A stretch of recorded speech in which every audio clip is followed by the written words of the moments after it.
Hello and welcome. This is Kevin, also known as AKAAWOL, and today we're going to mix up two patterns into one. But first, I am going to take some of the graph paper from AKAAWOL.com and figure out where the middles are and size it up so that way it's the size of one of my actual existing bracelets. So you can see here I've sped this up.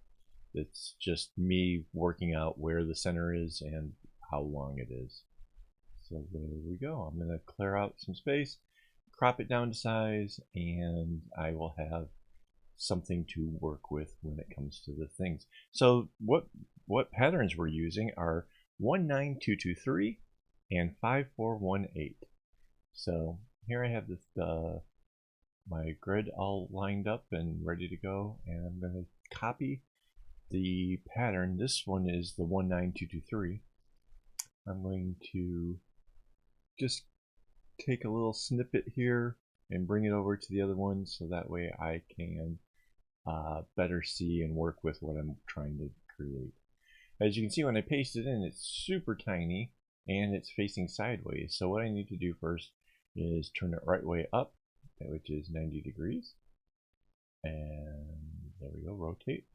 And then get it scaled up in size. So I kind of zoomed in there a little bit so I can make sure I clicked on the right thing. There you go. I'm just hitting the up arrow until it gets to the size. Get the moving tool, get it over to the side. And for some reason I really try to line this up if it's not necessary, but there we go. So that is what I'm going to use for the center of the bracelet. And then this other one is what I'm going to do for running down to the end.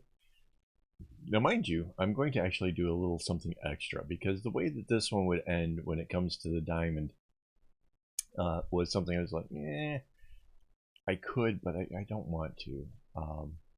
So I'm going to do is I'm going to kind of enclose it with a couple chevrons, basically. Kind of like some of the last videos I've done, if you've been watching them. And I have to say, if you're going to make this bracelet, this is the 5418. If you're going to make this bracelet, adding those chevrons to the beginning and the end, I think really kind of make it look a little bit cooler. So there you can see I turned it and sized it up. So now I have both of the bracelets kind of set over here, and that can kind of help me with my guidelines. Again, I don't know why I bothered trying to get it so centered and perfect. It's not necessary, but I guess I am a bit of a perfectionist. So I'm not going to use really any of the colors that was used in those two examples. I'm going to use my own just 6 colors. So I'm going to use a rainbow, and I'm starting with the red, as I tend to, and I'm going to start it kind of inside because I thought that would be an easy place for me to kind of get it going. And you can see I left 2 rows there to do the chevrons I was talking about to kind of encapsulate where the red is. So normally on the 5428 you would just bring the red all the way to the end and the other ones would kind of go off. But here you can see with the orange how I brought it all the way down to the center. And like I said, it's just a little something different, kind of something fun. Mind you, if you're going to make the 5418 on its own, there's 4 colors it uses and 2 colors that don't get used. So out of the 12 strings, there would be 4 strings that just don't get used. All the rest get used all the time.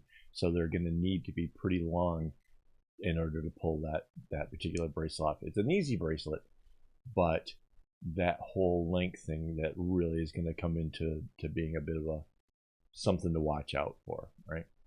Okay, so I got the basics of how I'm going to do the one part. Now you can see here I'm kind of trying to work out where and how am I going to get the center part going, and how do these two things kind of come together.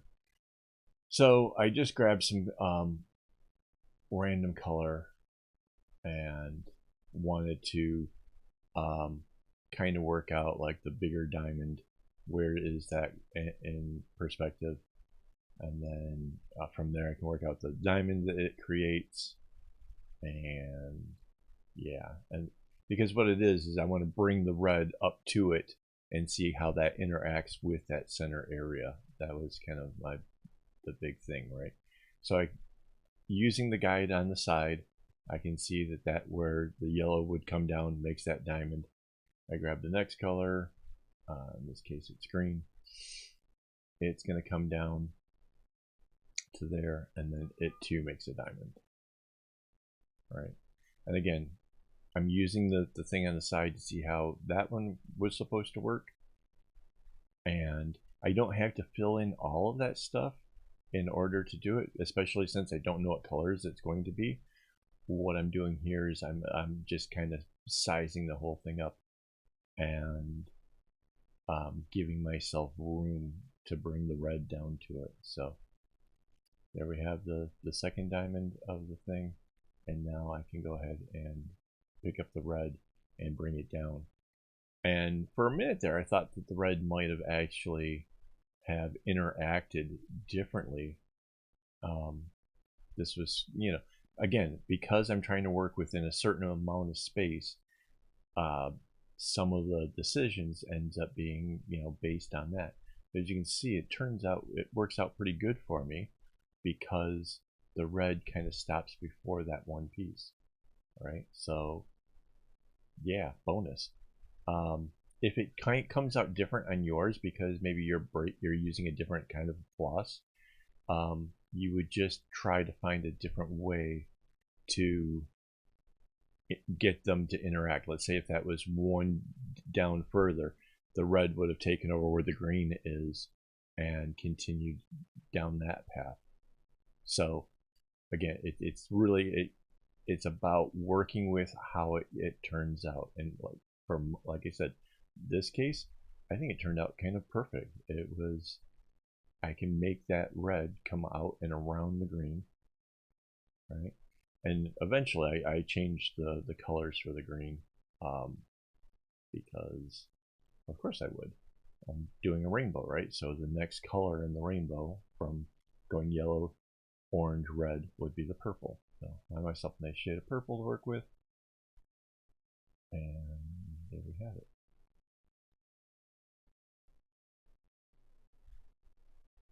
And again, I'm only working up until the center line because I can copy and flip the whole what I built at the bottom and use that for the top. So it actually doesn't take me as long to fill everything in. So you see, bring the reds up and around. And then of course after the purple is the blue. So you can see I'm kind of filling in the oranges and stuff there. What did I do next? Oh, you can see I'm obviously in thought like, okay, lost it, what to do next. There we go, it's the blue.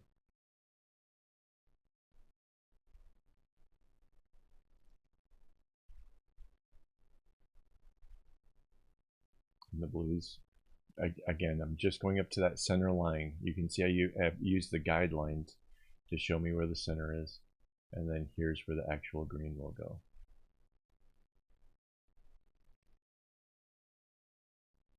Okay. And then the yellow, so I can fill in the rest of all of that.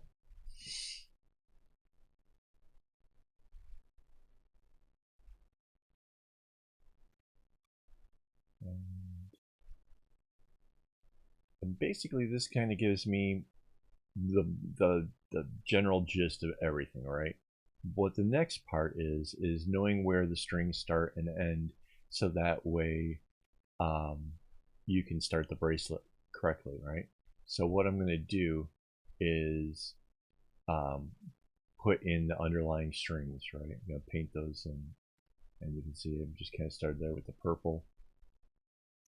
And I kind of realized that, like, you know what, that's a more difficult one because of the way it bounces. The starting with the ones that you can see is a bit easier, right? So we can follow that yellow line where the string would go in order to make this happen. And yeah, and it's best if you fill these in before you go and you copy the bottom and place it over the top, because otherwise you'll have to do the fill-in part twice, right? So if I can work it out during the first half, I can copy the whole thing and go. Now you see I got up to the top of that yellow line and like, wait, where is that going to go?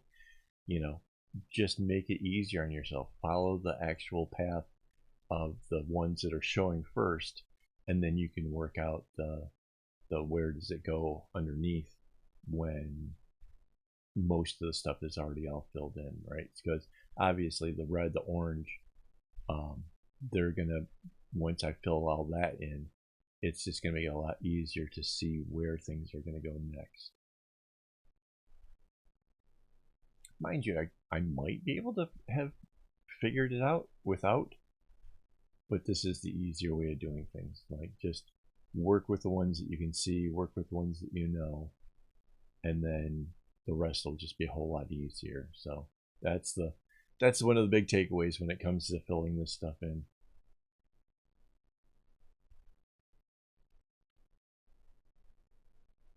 So yeah, filling in the orange.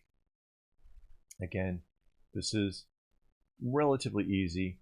You know, I'm gonna put this under my intermediate courses, because obviously I don't think beginners are doing zigzag knots. I don't think beginners are necessarily trying to work out their own patterns.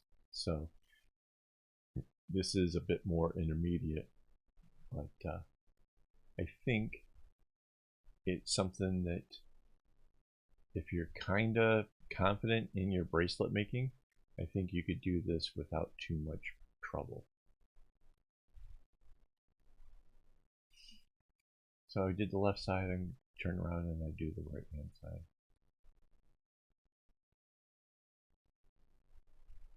And again, I'm just following. It's really obvious, like it had to have turned, you know, when it gets to the end, you know, where the knot is, you can tell that's the nature of this. And the 5418 is really just all about the zigzag. It really is. It's a real easy, simple kind of design, but it works well when mixed with something else. Right? It extends that whole section down. I think it's really great, and I love the way that the bracelet is the three hot colors, primarily the yellow, orange, and red, with just a little bit of purple showing it, and then the center turns into something completely different. I really, I can't even express how much I love that in general. I love the whole idea of like a jewel in the center of the bracelet, and in this case, most of those colors are completely hid until it gets to that point. So this makes for a fun mix of things. And when I saw the other one, I'm like, yeah, that's going to be a great center part. But then what would I do to add to it? Would I just add, you know, chevrons? Would I just add what? And then I saw this other pattern. I'm like, that's it. That's the two I want to put together. So hopefully you find patterns like this yourself. I was just going through based on the number of strings. I felt that these 12 string patterns were something a beginner might pick up, because it's not terribly, you know, huge or anything. It's not like doing a 20 string or whatever. So hopefully you see this and you're inspired and you want to give it a try. I will do some bigger ones, some 20 strings, some 16 strings later on. So if you're like, this is just too easy, I want something more intense, relax. I will get to it in time. I do just want to have some content though for my more closer to beginners, more, you know, intermediate bracelet makers out there, because I think it's something that where, you know, it could be a little bit intimidating. You have something too big, you know, if you're trying to find your way and you're trying to create something. Starting off with something a little bit smaller like this, I think this is a little bit easier to see, visualize, and work with. So, and this is all done in real time. This is actually me doing doing the work. So yeah, hopefully it doesn't seem too long for you, because I kind of realized like maybe I should have sped this up, but I kind of wanted to show you roughly how much time it would take to do these things. So you can see I kind of zoomed in a little bit, makes it a little bit easier trying to hit the little boxes like that. And again, this just shows where the underlying string goes underneath the knots, how the purple goes under the red, bounces off the orange, comes back under the red again. Is this completely necessary? Maybe not. If realistically, the more important thing about all of this is finding where the strings start, you know. But then again, too, if you're in the process of making something and you are not sure whether or not you've made a mistake, having the colors of the strings together will give you the answer that you're looking for. Did you make a mistake or not? Is it supposed to be a blue and a blue here? Then you're doing it right. If you have a blue and something else, then maybe you've done something wrong, and you can trace back to where you have to make the changes. So I do definitely recommend working out the pattern properly and having it on hand. It's just a little bit easier, especially again if you're kind of new to the thing. There's a number of patterns that kind of once I get started, I don't have to look back at the thing. But like I said, it is kind of nice to, if you feel that you've run into a mistake, to be able to see whether or not it's correct or not.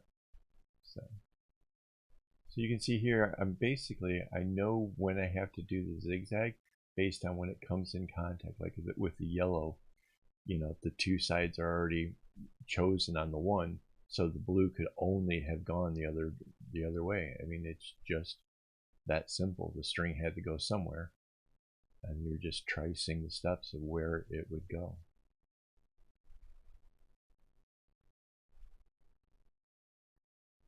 And whatever happens on the left, the same thing happens on the right. That's the nice thing about symmetrical patterns, is the fact that they do mirror each other on both sides.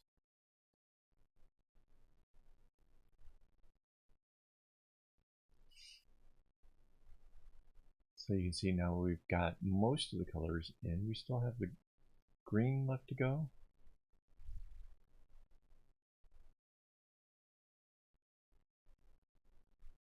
And again, you can see too, I haven't decided to finish the yellow or finish out the reds or anything else. I'm doing the colors that I can see where it has to be, and then that's leaving very little space left to figure out what else the other things had to do. So like I said before, filling in the ones that have to go first will leave you with an easy decision of what is left and what you have to do with the other ones. So, and this green pretty much finishes the whole lower half of this bracelet. So then I'll be left with what to do at the top.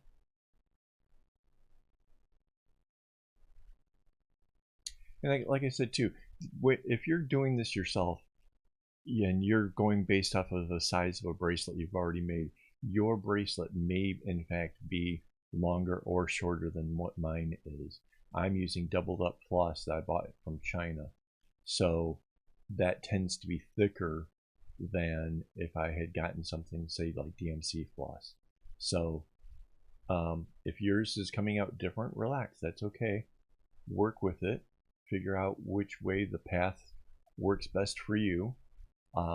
Work out what the overall thing is. Like for me, I was trying to create that zigzaggy kind of gem in the center with this zigzaggish kind of thing going down to the end. So again, ours could look very different, and if yours comes out different, you know, and you make your bracelet, tag me in Instagram or drop it off over in my Discord. I'd like to see what yours looks like, how it came out. You know, even if you do it exactly the same, I still want to see what you've come up with. So, and again, I have the 6 colors here, but it could be any 6 colors. You could use a fade, you could do whatever you want with it. So make it your own, have some fun, and yeah, you can see here I'm finishing in the oranges and the reds, and then I can copy the whole lower half of all of the spaces. And mind you, I go through and I check to make sure that I have all the spaces filled in, and then I copy the lower half, flip it, and put it on the top part, and that is it for the bracelet. So hopefully this has been some help for you. Again, I'm using GIMP, so it's just a free image editor that kind of works out really easy for me. Hopefully you guys find this as easy as I think it is, and if not, you can always use the pattern that's over on my website, AKAAWOL.com. It will be in the tutorials area. Oh, and interesting thing, just a reminder, when you put this up there and you're trying to shift it, you can actually use your arrow keys on your keyboard. So when you're trying to get it just down to where it's really lined up perfectly, yeah, you can just use your arrow keys for that, which is pretty neat, I think. So anyways, this is how I made another pattern. So hopefully you guys like that. If you do, leave me a comment, and if you have some ideas of other patterns you want to see done, you can leave that in the comments as well. So that's it for today. Thank you guys so much, and as always, don't get your strings in a bunch.